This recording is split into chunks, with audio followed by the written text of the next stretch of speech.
இன்றைக்கி நான் பேச போகிறது இமோஷனல் இன்டெலிஜென்ஸ். அதை பற்றி தான்.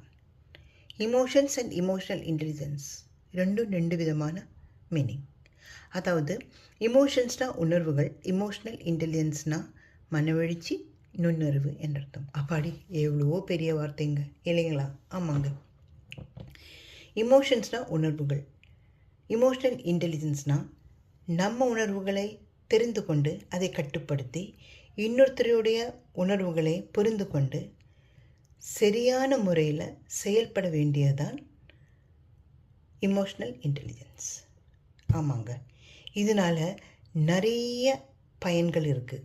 ஒன்றாவது, லாங் டேர்ம் ரிலேஷன்ஷிப்ஸ் மெயின்டைன் பண்ணலாம், செல்ஃப் கான்ஃபிடென்ஸ் நிறைய இருக்கும், அப்புறம் கிளாரிட்டியோட சரியான டிசிஷன்ஸ் எடுக்க முடியும். That is clarity in decisions. சரி, இமோஷன்ஸ் அதை பற்றி ஒரு சின்ன உதாரணம் சொல்கிறேன். ஃபார் எக்ஸாம்பிள், நம்ம ஒரு பூனைக்குட்டியை பார்க்குறோம். அதை பார்த்தோன்னே நமக்கு ரொம்ப பிடிக்குது, ரொம்ப க்யூட்டாக இருக்கேன்றது. நம்ம போகிறோம், அதை கொஞ்சம் தடவுறோம், கொஞ்சம் முத்தா கொடுக்குறோம், கொஞ்சம் நேரம் அடியில் வச்சுக்கிறோம். இதுக்கு என்ன பேர்? இதுக்கு அன்பு இல்லைங்களா? சரி, இப்போது இன்னொரு குட்டி பாட்டு பாடுறேன். எக்ஸாம்பிள், மௌனமே பார்வையாய் ஒரு பாட்டு பாட வேண்டும், நாணமே ஜாடையாய் ஒரு வார்த்தை பேச வேண்டும். இங்கே என்ன இமோஷன்ஸ் வருது? காதல் இல்லைங்களா? அது ஒரு அழகான இமோஷன்ஸ். இந்த பாட்டு ஒரு மெலோடியஸான பாட்டு. சரி, இப்போ இமோஷனல் இன்டெலிஜென்ஸ்க்காக நான் ஒரு எக்ஸாம்பிள் சொல்கிறேன். நானும் என் டாக்டர் இன்றைக்கி வெளியில் போயிருந்தோம், ஒரு ஷாப்பிங்க்கு போயிருந்தோம்.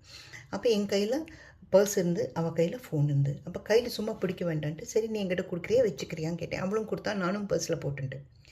ஆனால் ஷாப்பிங்க்கு 2 பேரும் ஒரே இடத்துல ரெண்டு விதத்தில் ரெண்டு விண்டோ ஷாப்பிங் பண்ணினோம். திரும்பி வந்தோடனே அவள் சொன்னான், ஏமா நீ எனக்கு ஃபோன் கொடுத்துட்டு போயிருக்கலாம், கொடுக்காம போன ரொம்ப தப்பாக போச்சுன்னு. எனக்கு ஒன்றுமே புரியல. கேட்டு தானே வாங்கினேன், கேட்டு தானே போட்டுனேன் அப்படின்னு.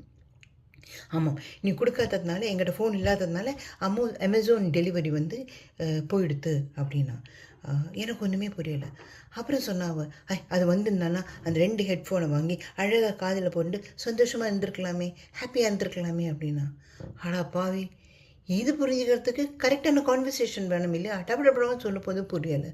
ஸோ அவள் என்ன நினைக்கிறான், என்னோடய இமோஷன்ஸ் என்ன லாஜிக்காக இருந்தது, என்னடா அவள் அப்படி சொல்கிறானோ சங்கடமாக இருந்தது. என்னோடய இமோஷன்ஸ் சங்கடம், அவளோட இமோஷன்ஸ் டிசப்பாயின்மெண்ட்.